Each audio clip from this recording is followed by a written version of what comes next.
Church house, gin house, schoolhouse, outhouse, on highway number 19, where people keep the city clean. They call it Nut Bush. Oh, Nut Bush. They call it Nut Bush. If you think for 1 second that I'm going to sit here and talk about Tina Turner, Ike Turner, sing all of these songs, you are absolutely correct. Don't get nothing on you. I can't stay.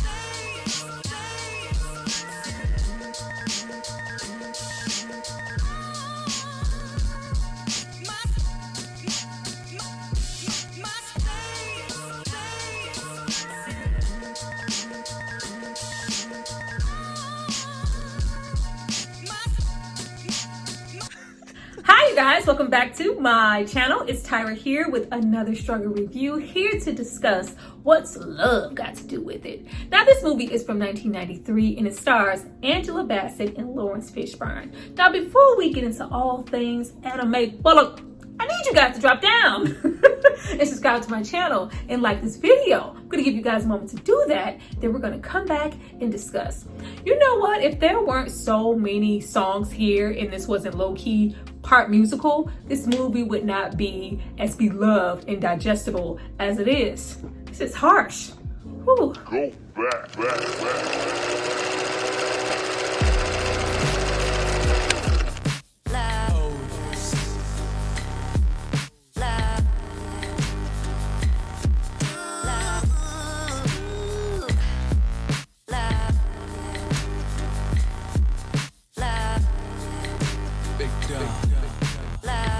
Now that you guys have hopefully subscribed to see more of me, let's get into this movie. But before we jump into the film, I have to give a shout out to the person who paid for and requested it. So if you happen to know this movie so well that you just pop out of nowhere and say stuff like, oh, okay, I hear you playing the family man. Gone with your daddy. Like, it's not because of me. It is because of this person right here. Thank you so much for supporting me and paying for this content.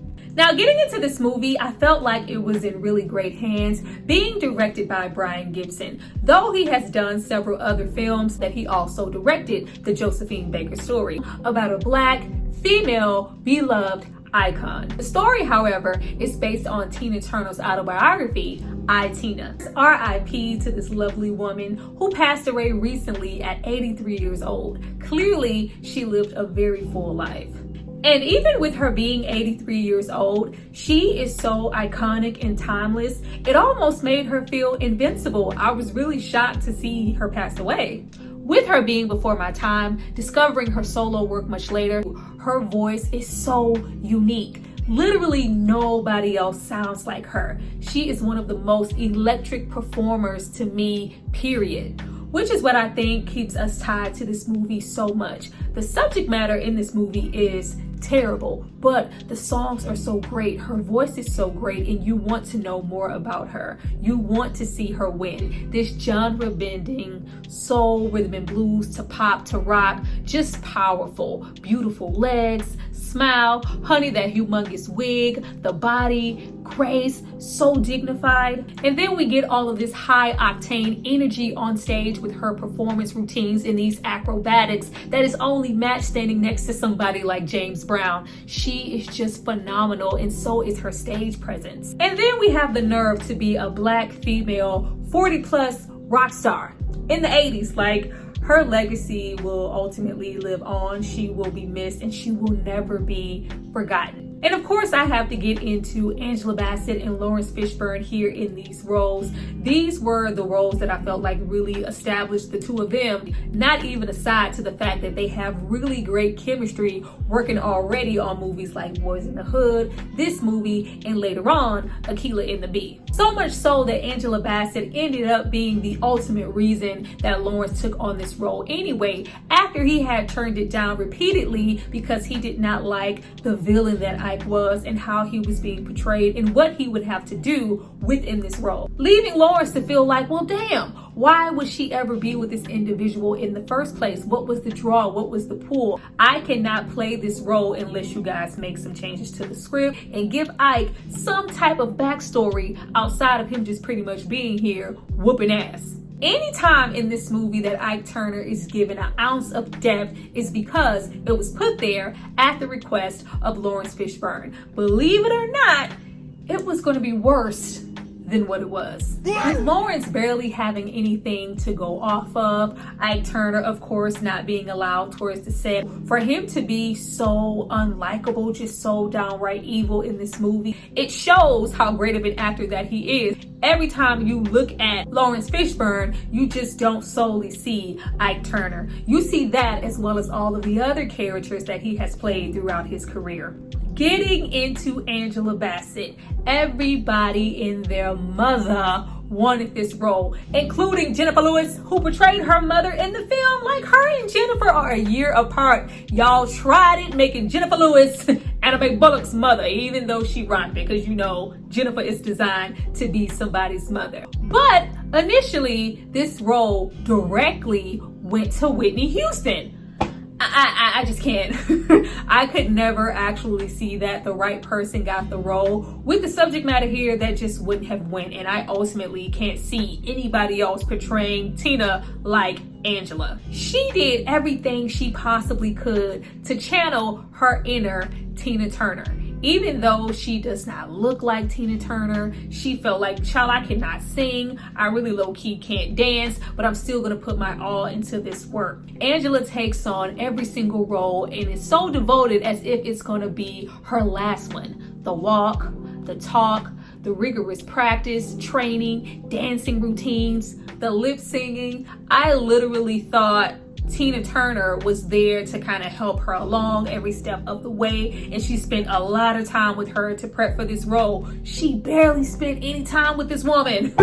She really didn't spend any time with her, and of course, knowing what I know now, Tina Turner really wanted nothing to do with this movie, so she wouldn't have been on set. She rocked it. And honestly, before watching this movie, I was real salty at the fact that they tried to slide sis her honorary Oscar that is coming up. But getting into her film history, if she isn't given it now, she was never going to get it. Being Mama Catherine in the Jackson 5, go to bed. Just absolutely fabulous. But those are made for TV movies. Bernadette and Waiting to Exhale, Stella and How Stella Got Her Groove Back. Those are, more romantic comedic roles that don't get nominated for Oscars. After 92, Malcolm X, and What's Love Got to Do with It the following year, we have yet to really get into the caliber of acting that she could have offered with the right kind of role. It was literally Black Panther or bust. Even when we get into somebody like Laurence Fishburne, who was also nominated for an Oscar for this role, that was the first and only time that he was ever nominated. Though it's unfair and she deserves so much better, we're showing up and we're showing out for the honorary Oscar. If I sat here and reviewed this movie all while discussing every single inconsistency with this being based on a true story, we would be here all day. So many liberties were taken with this movie to the point that a lot of it is simply fictional. Now, we are not here to discuss Ike Turner. This is not an Ike Turner affair. Selling his rights off to this movie, leaving him at liberty to be portrayed in any type of light, even if we had to put some stank on that shit. But certain circumstances like Lorraine, when and where and why she actually herself, Annabelle Bullock being absolutely in love and smitten with Ike Turner from the first moment that she laid eyes on him. I'm just smitten at what he's able to do, his presence on stage, the band, the music. I want some of that for myself. Annabelle already having a child from a previous relationship with the saxophonist that was in Ike Turner's band. Little Annabelle being left behind and left alone with her grandma. No, we actually had two sisters and all three of us got left behind. Until further notice, just so many different things in this film. Even getting into Tina Turner and what she thought about the movie. She does not like this movie, not only because it missed the mark of what she felt like it would accomplish, people leaving her alone, no longer attaching or associating her with Ike Turner, seeing what was so wrong about their relationship and not bring it up to her anymore. That did not work. That ultimately made everything worse. Not only with her being asked about it even more, but a lot of people making mockery and jokes out of the situations that were here, leaving us with phrases like "eat the cake, anime." And though a lot of women, especially women who have experienced DV situations, really finding inspiration within her character, she felt like this movie made her look so weak and never once really acknowledged how strong she was, in that even though things were things, I was there and I was in it every step of the way, making my own decisions.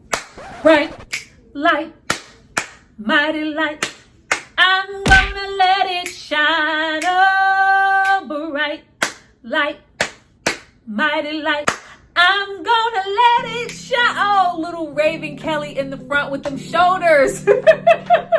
Little Anna Mae barely being able to contain herself in the house of God, only for her mother to leave her alone with her grandmother, all while taking her oldest sister. I really wish that we could have spent a little bit more time with Anna Mae, with her mother and her father in her childhood circumstances.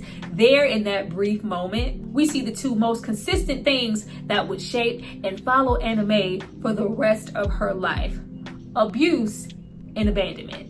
Issues with abandonment because her father and mother both left her behind, and issues with abuse that she witnessed her mother endure at the hands of her father for however long they were together. Now, of course, we know Tina Turner found love later in life, but for so much of her life, she felt unwanted, unloved, and unattractive. Now, listen, Han, you ain't gonna come live up in my house and make me feel bad. Like, I don't think until watching this recently, I never realized that the mother never came back for her. And the only reason that we do end up getting Anna Mae is because her grandmother passes away. From the moment that this 16-year-old child touches down, it's about her getting a job and contributing to her household, instead of repairing their fractured relationship.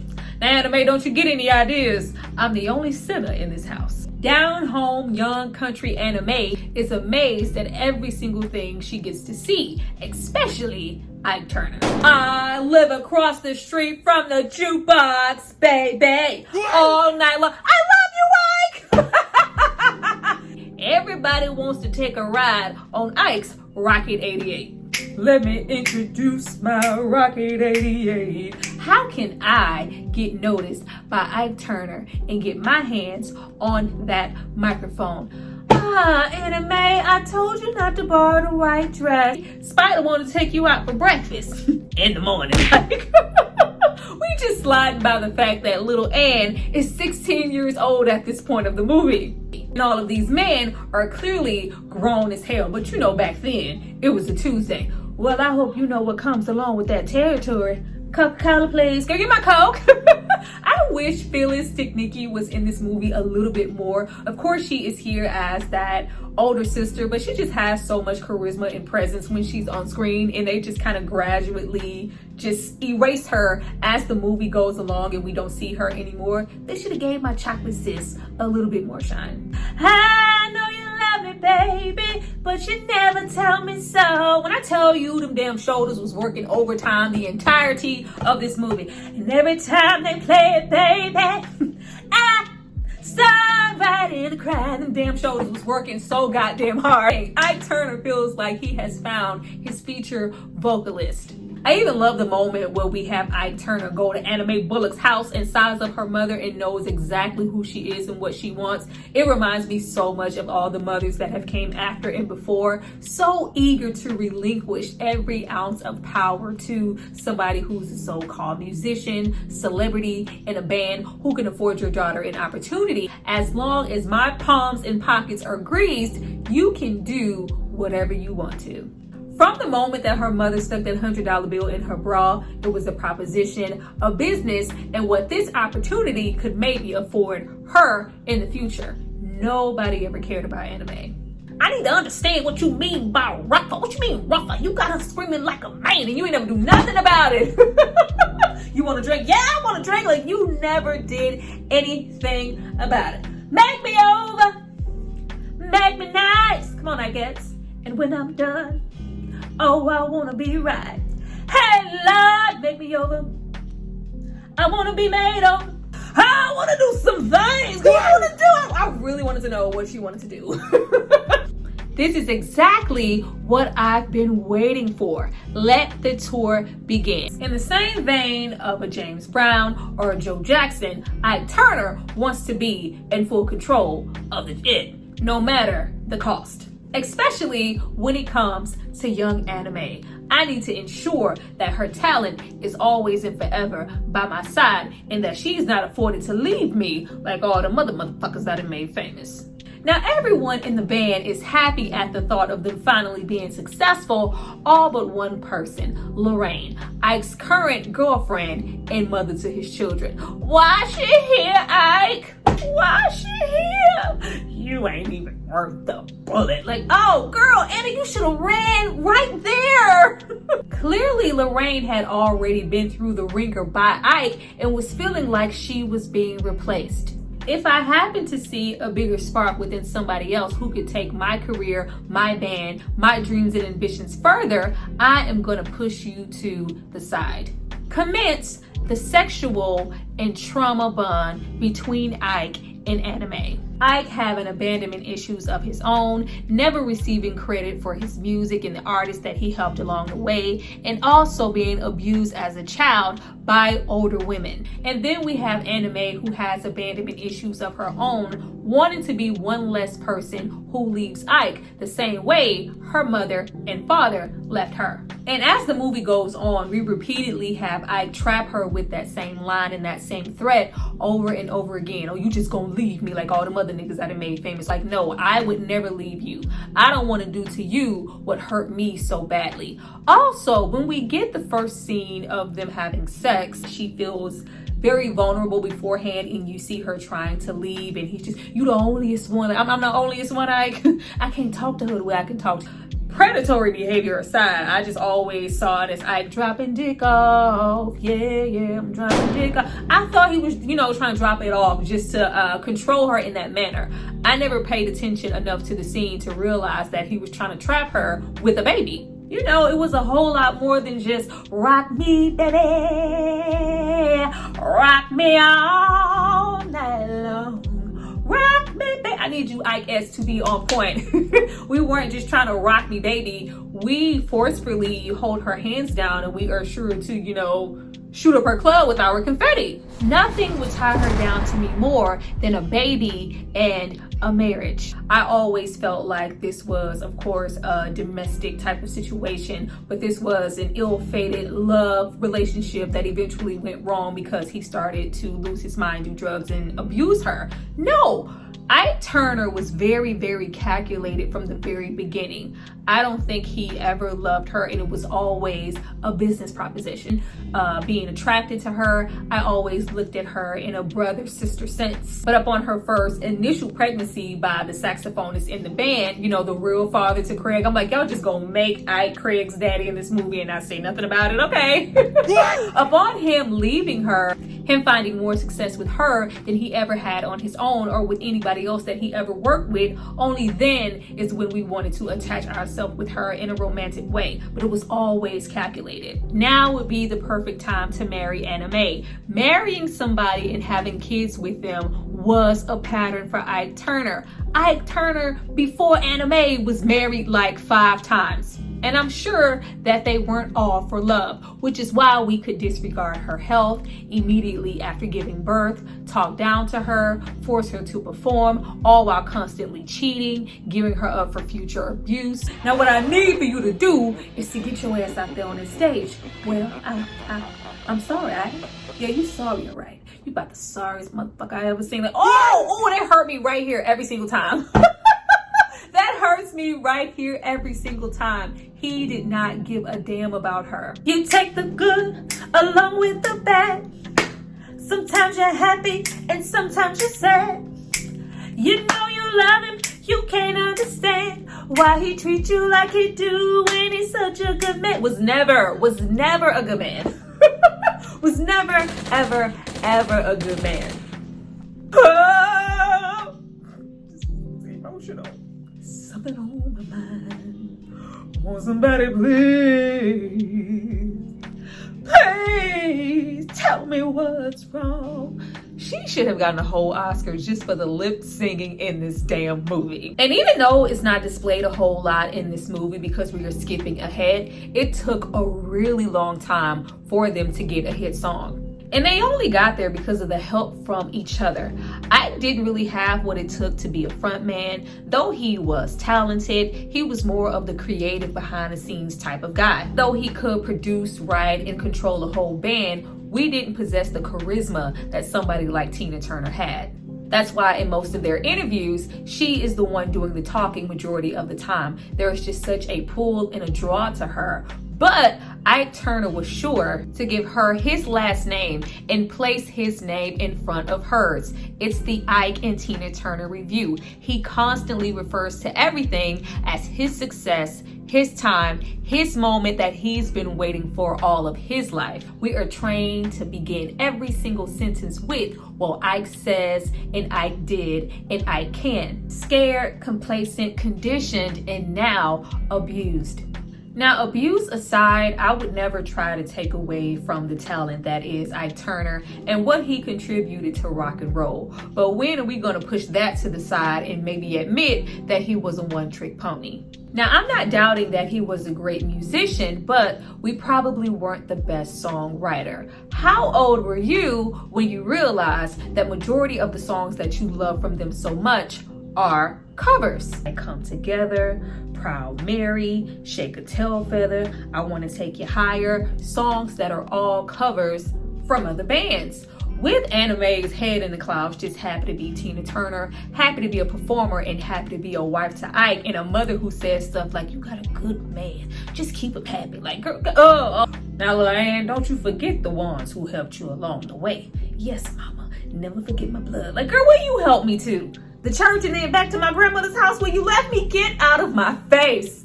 With Ike for a long period of time, unsuccessfully getting them another hit, succumbing to those pressures, turning to coke and other drugs, getting into his ego, his spending habits, and what I'm gonna do with 2 more kids, there is only one thing left to do and one person left to blame. Yo ass, because you ain't singing them damn songs the way I told you to sing them. Oh, you the reason I can't stay off the damn dime. Oh, Lord. I really hate the fact that we found so much comfort and laughter in this movie. I really low-key blame the movie, though. With them wanting Ike Turner to be villainized so much, they allowed Laurence, though he was acting really well, we took that role all the way over the top and got so dramatic that it becomes comical. All the snorts and the buck eyes and what'd you say? Like, oh, it just, it unfortunately makes this movie funny. But what isn't funny is when the abuse starts to take place. Nothing personifies Ike's issue more than, well, you wanted the studio, and I would have the studio by now if you would sing them damn songs the way I tell you to sing them. Well, I'm trying, Ike, but they all just sound the same. What you say? I mean, you got your own style. Like, oh my goodness. To watch him beat her and punch her repeatedly without an ounce of remorse, drag her down that hallway in front of their children, constantly have the Ikeettes and this one and that one standing by and nobody low-key giving a damn or doing a thing about it, it's absolutely devastating. Y'all go on in there. Me and your mama just talking. What? No. This is not okay. The only person who even tries to step in and really gives a damn is Jackie. Now we do have Candy Alexander here as well as Vanessa Bell Calloway as 2 of the Ikeettes. Candy doesn't get a whole lot of play here in the movie. I felt like she was supposed to represent those Ikeettes that were there who was working on Ike, trying to get them some on the side to maybe advance their career or whatever the hell it was. He was clearly sleeping with her. And then when we get into somebody like Jackie, Jackie is a collection of people and kind of low-key a made-up character. She isn't a real person. When it came to someone caring, lending a helping ear, a helping hand, introducing her later to that Buddhism, Jackie was not that person. But Vanessa, however, rocked this damn role. At the age that I am at now, it hit a little different with the smaller things in this movie, like that conversation with Jackie. You know, he's a pig. You can't keep hiding black eyes from us, girl. We know. No, don't do that, Jackie. I insult him when I know he tried. Just to watch her sit there and try to make excuses for him and justify his behavior, it just felt so natural because we see this shit all the time. But Tina, she thinks that she can fix him, all the while he was broken, and so was she before she ever met him. So I guess you just gonna leave me now. Like, girl, leave, please, goddamn, just leave. But not only am I not gonna leave, I'm gonna stay here and cling to my one true love, being on that stage and being a performer. Well, I heard all the girls you've been dancing with all over the neighborhood. Well, I know that the bossa nova step aside. I've seen you do the jerk all night. Tell me, why didn't you ask me, baby? I wanna show you how to do it right. Do it right. Do it right. Do it right. Do it right. Come on now. Twist that. Baby, come on, background. Now, it also doesn't help that Tina's light is beginning to shine a little bit brighter as an individual performer when she is sought out by the disgusting, problematic Phil Spector to do River Deep. Now, I love the way that it's played in this movie. If you didn't know any better, you would think that this song was a hit and it was, you know, chart topping and it was everywhere. Y'all hear that? Phil Spector want to work with the Ike and Tina. No. I just want Tina. All of the festivity and the jealousy that was coming off of Ike, you would think that. No, this song actually tanked and it did not perform well. I honestly do not understand why, because it is probably my favorite song from the movie and from Tina, period. When you were a young boy, did you have a puppet? All of goddamn songs way back when was all about being submissive and letting a man control you. I'm gonna be as faithful as that puppy. No, I'll never let you down, always follows you around. Hell no, Phil, get over there with that. Now, of course, we're not solely getting into Ike's pure jealousy. Oh yeah, it's real good. It's real good. Yeah, like, oh my goodness.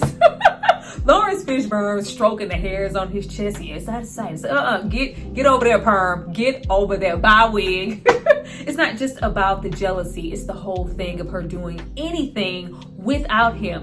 I don't need her to get a brink of what it feels like to get any individual success, for anybody to see her beyond me being a part of it. Like any other classic abuser, I need to make her feel like she needs me, because the moment that she doesn't, she is more prone to walk away.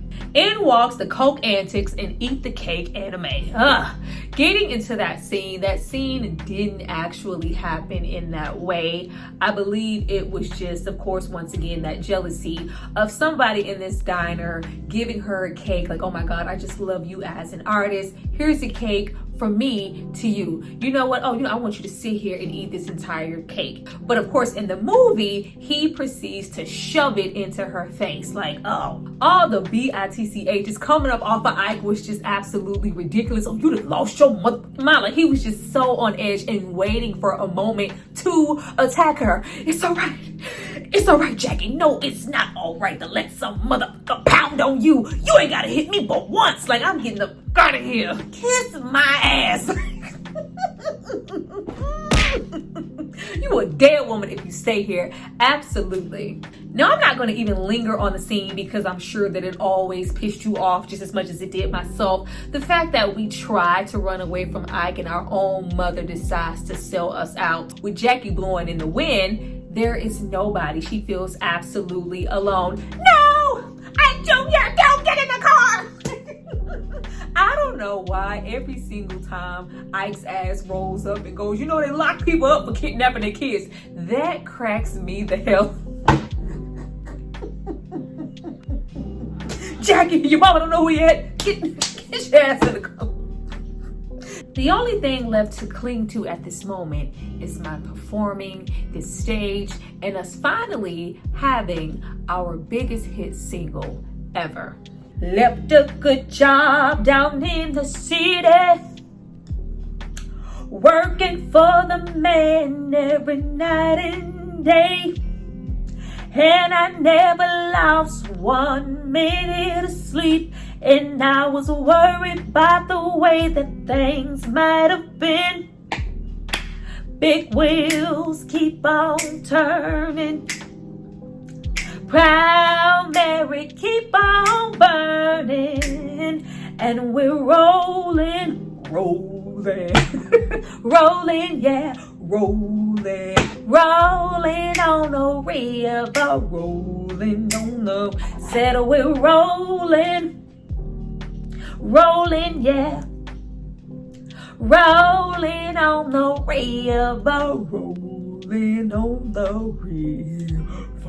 Wish I had a little baritone. Though we had the biggest song, we were touring and we were everywhere, it never remained steady. And it never helped that at this point, Ike has completely faded into the background to the point that he might as well just be a member of the band. Tina is at her peak as far as a performer. She is just incredible. All eyes are on her, and we are still and forever always in debt due to our spending habits and drug use. And now Tina is left to make sure we get a hit song, and she is doing the writing for songs like Nutbush City Limits. See, I need you to get that from down up in here, like up in where her vagina? Where you want her to pull it from, Ike? Need you to get in here, put some stank on that shit. Like what? Child.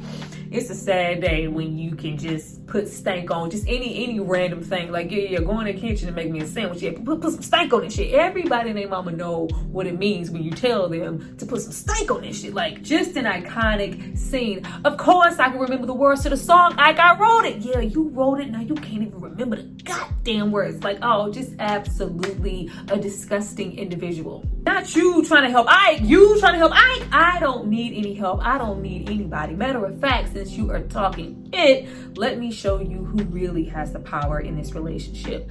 The worst scene of all in this movie is absolutely the grape scene. I really low-key wish that they never put that scene here, especially since it didn't actually happen in this manner. Now, Ike himself has always said way back that sex was a form of power to him due to what happened to him in his childhood. So it would make sense as to why he would feel comfortable with not only abusing Tina's entire body, but then forcefully having sex with her. After I've bludgeoningly beaten you into submission, now I need to have sex with you and display total dominance over your entire body to hurt her in the worst way possible, because this is the same that happened to him. Of course, Tina Turner said that this happened in their relationship multiple times and it felt like great to her. I felt like they made it this brutal to kind of collectively display the amount of trauma that she probably felt throughout the years to get her to the point where she no longer wanted to be here anymore. But Lord, is that scene tough to watch. Kudos to the actors, because I could never, like, did we have to take that route? Broken and absolutely giving up, Tina decides to try and overdose and take herself out. I absolutely hate that scene. I hate when they are in the back of the ambulance and he bends down over her and says, if you die, I'm gonna kill you. Like, pull through. If you die, I'm going to kill you. Like, oh, you want to get up. You want to get up. I hate that scene so much. It is just so disturbing. I mean, well, goddamn, man, if you wanted a break, that's all you had to say. You know, I got some tour dates lined up. I had to cancel this. You know, the boys running around here. I need you to be their mama. What you gonna do is get your ass out of my face, jumpsuit. Like, get the hell up out of my face. Me trying to piece out of my own goddamn life should not be a Tuesday on the radar. There is only one peak of salvation in her life. Jackie. See, now, ain't no such thing as not being on that stage. See, now next time, I just might not take your motherfucking ass to the hospital. Well, I get my late for rehearsal. Bitch. Find your ass. Got a little too real all of a sudden. Feeling like we will never, ever have the strength to walk out and walk away from Ike and get out of this abusive situation, we find what we need in chanting and Buddhism. Nam yo horengeko, nam yo horengeko, nam yo horengeko. Now what we gonna do is manifest our own destiny to walk our ass away from this man. Finally have the strength to fight back after almost 20 years of being married to this man. When I tell you it could not come quick enough, even though we don't have a whole lot of abuse here, it feels like a whole lot of abuse. By the time we get to the limo scene in the all-white suit, child, I was tired and I was done. Though as an audience, you are always happy to see her finally take back some of her power, fight his ass back, knock him out. You know, you can't do no better than that. You know, we are always here for that. But I felt like we spent so much time trying to make sure we showed that brutality that we didn't even really focus on her enough as a character, and she was just a victim. Especially since we don't just solely have the physical abuse. There's emotional, mental, and verbal abuse all up and through this film as well before we even lead up into any of that. I was honestly exhausted by the time we got to the freaking limo. You know, can I get you a doctor? Don't nobody need no goddamn doctor. Where the elevator at? Like, and then of course we picked that moment to make her appear more brutal than we have seen her in the movie. The black eyes, the bloods, the cut, the swollen, everything, like she just looks terrible. Of course, it just seems like finally seeing the situation in herself for who it is, this may be the only opportunity that I have to actually run away and get the hell away from him. Now, I don't know if there was a stunt double right there or what, but the run across the street and across the highway in the white suit and the white shoes is absolutely iconic, with the music, you know, soaring in the background and the score, child. We were here. It was giving Vindication. It was giving I'm finally free. It was awesome, child. That run in the hills is just, it sends me. I'm sorry. Be that as it may, we are finally divorced, and we walk away with debt and nothing but our name. You know, she can leave, she can do whatever the hell she want to do, but the name stays home. The name stays home. You know, I got some shoes, I got some clothes, I got some jewelry, I got some wigs. You know, that's all I got. I ain't got nothing else. Like, Mr. Turner, I'm gonna have to instruct you to take your shades off in the courtroom. You ain't gotta instruct me to do nothing. Like, Laurence was freaking selling it. You would really believe that he was some turned out, arrogant, abusive addict. Now, if we had not spent so much time within the abuse in her life, then we would have been able to focus on more things like her comeback. Like, when I tell you that comeback was hard, she was considered problematic. Nobody wanted to work with her due to the reputation that she had with Ike and all of the debt that he left behind, which a lot of it she was left to pay. Thought to be unreliable, old, washed. Nobody wants to hear that old down home blues anyway. Nobody expected her to do anything. Working the small venues and clubs just to get on her feet, we are finally seen by someone and given a manager and the opportunity to do what she ultimately has wanted to do for quite some time. A chance to sing rock and roll. Of course, we managed to work our way up to that, but that's not before Ike comes to give us his last hurrah.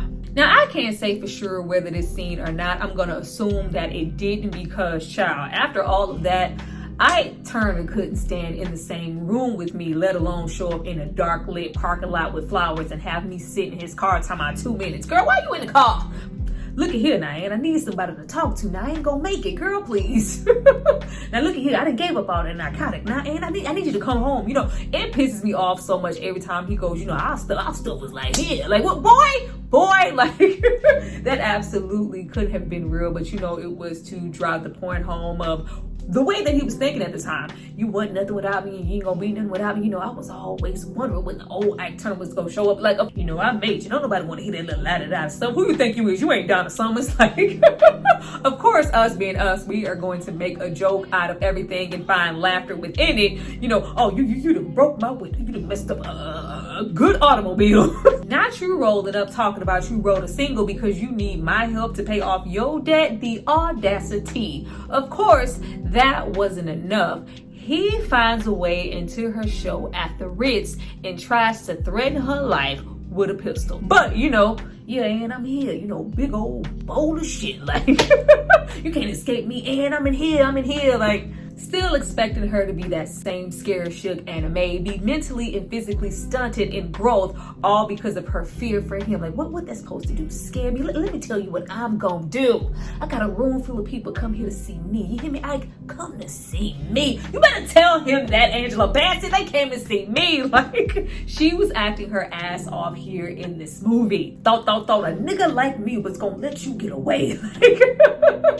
Just the ultimate last hurrah moment. Nobody is here to see the Ike and Tina review, the Ike and Tina anything. I am finally stepping into my solo life, and not you or anybody else is going to take that away from me. I am no longer that 16-year-old you met in St. Louis. Now, of course, we end off the movie with that ultimate what's love got to do with it, and we get to see the real, actual, factual Tina Turner, the wig and the whole nine. I don't really get too much into what's love got to do with it. My ultimate song from that era was always I'm your private dancer, a dancer for money. Do what you want me to do. You know, that was mine. I never too much got into what's love got to do with it. But of course, this was such a big hit for her. She won so many Grammys, had so much solo success that she never achieved with Ike. Broke down barriers, set records, set standards, became that icon that we always knew her to be. Of course, we know what happened to Ike Turner. But this is that ultimate story of getting the last laugh, being vindicated, and getting everything that she ever wanted within her life. Now, of course, if you decide to drop down in those comments and go, you know, Tina wasn't really like that. Tina was like this, and get into some of all those things that we have learned about her character over the years. I, however, was not here to do that and was just solely here to discuss this movie and discuss a couple of facts along the way. However, I will choose to remember her and respect her right here, right now, as the legend that she is. Well, you guys, that was my review for What's Love Got to Do With It. I hope you enjoyed it. Please drop down and leave a red heart in the comments for Miss Tina Turner if you did. Per usual, I look forward to hearing everything that you guys have to say, reading those comments. Be sure to hit that like button. Share this video if you care to, because that helps me out so freaking much. I see you guys next time for my next review. Bye.